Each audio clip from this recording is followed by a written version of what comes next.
सुबह 10:30 बजे मेरे बेटे की आज कॉल आई है, ये सुन लें जरा आप मेरी कैफियत कासिम साहब अंदाजा लगाएं, आप सब वालिद बैठे हैं। उसने कहा मेरी पूरी क्लास पापा मुझे बुली कर रही है कि तेरे बाप ने क्या किया, मैंने कौन सा जुर्म कर दिया मुझे बताएं।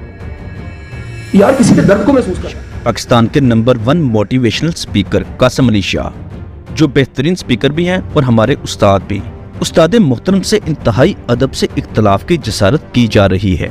जैसा कि आपको मालूम है कि चंद दिन पहले कासिम अली शाह साहब पाकिस्तान के टॉप सियासी लीडरशिप के पास गए, जिनमें वजीर आज़म पाकिस्तान शहबाज शरीफ साहब और बहुत ही छोटी सी पार्टी के बहुत बड़े और सियाने सियासतदान परवेज लाई के पास भी गए, और सबसे आखिर में पाकिस्तान की सबसे बड़ी जमात पीटीआई के चेयरमैन जनाब हजरत इमरान खान साहब के पास भी गए।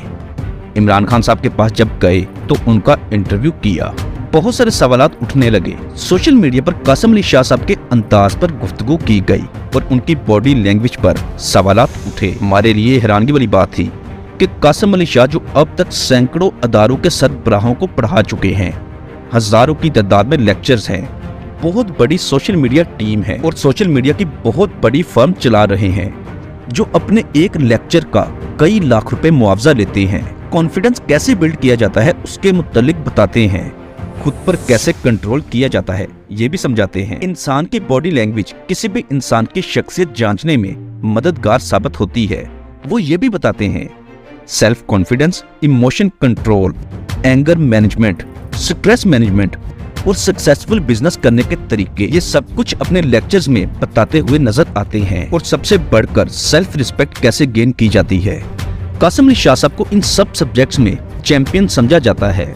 लेकिन जब शाह साहब इमरान खान साहब के पास गए, उनकी बॉडी लैंग्वेज, उनकी 12 मरतबा एमपी के टिकट का मुतालबा, सिर्फ टिकट मांगी नहीं बल्कि अपने हल्के के मुतालिक बताया कि मैं वहां से बिलोंग करता हूं और वहां पहले से कौन सा कैंडिडेट पीटीआई का है, उसकी जगह उन्हें चांस देना चाहिए या किसी और हल्के में मौका दिया जाए। मैं सियासत में आना चाहूंगा, मुझे टिकट चाहिए। 12 मरतबा टिकट का मुतालबा किया गया।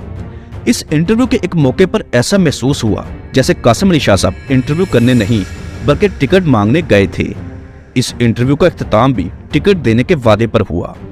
कि मेरे पास ना हाउसिंग है, ना पार्टी के लिए फंड है, क्या मुझे टिकट दे देंगे जिसकी इतनी फॉलोइंग है, लाखों करोड़ों की फॉलोइंग है, इतनी किताबें हैं, सारी जिंदगी टैक्स क्लियर है, हर चीज क्लीन है, क्या मुझे टिकट दे देंगे खान साहब? आपकी पार्टी मुझे टिकट दे सकती है? हमारे मेरा जाका खुला हो तो मुझे टिकट मिल जाएगी? हाँ, आपको मिल जाएगी। आप वादा करें खान साहब? आपको बिल्कुल मिलेगी। किस हल्के से मिलेगी खान साहब? मुझे एमपी की टिकट मिल जाएगी? नहीं सर, मियां असलम का रहने दें, आप दोगे सवाल मुझे दे दें। बल्कि इस इंटरव्यू में कासिम अली शाह साहब अपना टिकट कंफर्म करवाकर उठे और आखिर में एक बार फिर अपनी बात दोहराई कि वो उनकी कॉल का इंतजार करेंगे टिकट की खातर। खैर ये इंटरव्यू हो गया। फिर कासिम शाह साहब ने किसी एंकर को इंटरव्यू देते हुए ये कह दिया कि खान साहब में लचक नहीं, वो आखिरत के फैसले भी दुनिया में करना चाहते हैं। लेकिन इसके बरक्स वजीर आज़म पाकिस्तान शहबाज शरीफ के रवैये में लचक भी है और तहम्मुल मजाजी भी, लेकिन खान साहब में गरूर है। बस फिर कासिम शाह साहब के बुरे वक्त का आगाज हो गया। सोशल मीडिया पर कासिम शाह को ट्रोलिंग करना शुरू कर दिया। पीटीआई फॉलोअर्स ने इमरान खान की मुखालफत और शहबाज शरीफ की हमायत उनसे हजम नहीं हुई। उन्होंने कासिम अली शाह को ट्रोल करना शुरू कर दिया और यहाँ से कासिम शाह के दूसरे दौर का आगाज हुआ। एक दौर तो इंटरव्यू के दौरान था उनकी बॉडी लैंग्वेज और टिकट का मुतालबा, जबकि दूसरा और मौजूदा दौर घबराहट का। कासिम शाह जो दूसरों को एंगर मैनेजमेंट और स्ट्रेस मैनेजमेंट और सेल्फ कॉन्फिडेंस के मुतालिक लेक्चर देते हैं कि खुद को कैसे कंट्रोल किया जाता है, इंसान खुद पर कैसे काबू पा सकता है। मगर शाह साहब खुद बेकाबू हुए दिखाई दे रहे हैं, जिसकी वजह से ट्रोलिंग जारी है। सोशल मीडिया पर कासिम शाह की ट्रोलिंग की जा रही है, जिस वजह से वो बहुत डिप्रेशन में जा चुके हैं। इस कदर परेशान कि कासिम शाह जो किसी को भी इंटरव्यू नहीं देते थे, जो अपना वक्त देने के लाखों रुपए वसूल करते थे, लेकिन वो आज तमाम छोटे बड़े सोशल मीडिया एक्टिविस्ट को मुफ्त टाइम दे रहे हैं, अपना मौका पेश कर रहे हैं और माफिया मांग रहे हैं कि खान साहब हमारे भी हैं, उन जैसा लीडर कोई नहीं, वो अजीम लीडर हैं, वो सच्चे लीडर हैं और आशिक़े रसूल। शाह साहब का कहना था कि मैंने कोई सवाल करके या अपनी राय देकर क्या गलती की है, मैं भी इमरान खान का वोटर हूँ, मैंने उसे वोट दिया था और आइंदा भी दूंगा। कासिम शाह वो वाद शख्सियत हैं जो इलेक्शन से पहले ही बता रहे हैं कि मैं इस लीडर को वोट दूंगा, और फिर टिकट के मुतालबे से भी पीछे हट गए।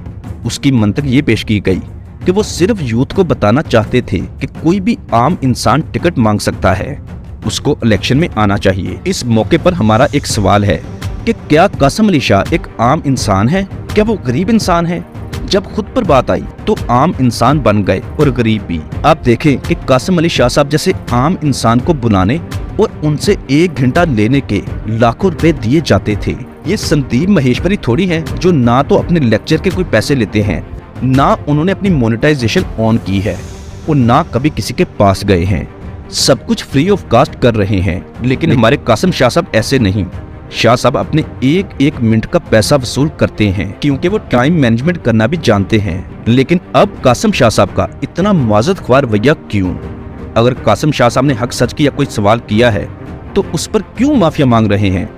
अगर वो हक सच पर खड़े हैं तो फिर क्यों बैठ रहे हैं? अगर उनमें इतनी पावर नहीं थी तो पंगा लिया ही क्यों? इस वाक़े से एक बात तो कंफर्म हो गई कि बातें करनी बहुत आसान होती हैं, लेकिन जब इंसान पर खुद बीतती है तो बहुत ही मुश्किल हो जाती है। कासिम शाह के बेटे को कॉलेज में किसी ने ट्रोल किया कि तुम्हारे वालिद ने क्या कर दिया है, जिस पर कासिम शाह साहब ने प्रेस कॉन्फ्रेंस कर दी और बहुत ही दुखी अंदाज में अपनी फरियाद बयान की कि वो किस कदर परेशान हैं। सुबह 10:30 बजे मेरे बेटे की आज कॉल आई है, ये सुन लें जरा आप। अब मेरी कैफियत कासिम साहब अंदाजा लगाए, आप सब वालिद बैठे हैं। उसने कहा मेरी पूरी क्लास पापा मुझे बुली कर रही है कि तेरे बाप ने क्या किया। मैंने कौन सा जुर्म कर दिया, मुझे बताएं यार। किसी के दर्द को महसूस कर। शाह साहब से इंतहाई अदब से गुजारिश है कि जब ये सब कुछ परवान चढ़ रहा था, जब मुल्क में पोलराइजेशन हो रही थी, हमारी नौजवान नस्ल को तबाह किया जा रहा था, लोगों की इज्जतें उछाली जा रही थी, तब आप क्यों चुप थे? तब आपने क्यों आवाज बुलंद नहीं की? अब जबकि आप पर खुद पर बीत रही है तो अब बहुत दुखी हो रहे हैं। अगर आपके बेटे को जरा सी भी कोई बात सुननी पड़ गई है तो उस पर आप इतना कॉन्फिडेंस लूज कर जाएंगे, ऐसा हमने नहीं सोचा था। जब मीडिया पर मुखालफिन की इज्जतें उछाली जाती थी, सहाफी अदाकारों, अदारों और अदारों की टॉप लीडरशिप पर घटिया इल्जामात लगाए जा रहे थे, लेकिन तब आपने इसके खिलाफ आवाज बुलंद क्यों नहीं की? इस पूरे इशू में एक बात वाज़ेह हो गई है कि इस मुल्क में किसी को भी पाकिस्तान की नहीं बल्कि अपनी अपनी दुकानदारी की फिक्र है।